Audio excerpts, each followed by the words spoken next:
the commonly used count of wrapped low elasticity yarn in the table.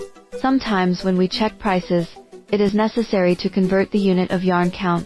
For example, 150D plus 40D is equal to 32 counts of yarn, with an account. How it calculated. 3.5 is approximately equal to 11.4, 150 plus 11.4 equals 161.4, because DXS equals 5,315.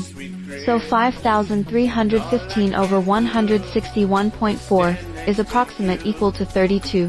Finally, let me talk about the principle of spandex yarn. After stretching the spandex, merge with other yarns. Generally, 40D spandex is stretched 3-4 times, a factor of 3.5 for 70D is more suitable. Generally, it is convenient to remember to calculate based on 3.5 times, because the greater the draft ratio, the better the elasticity.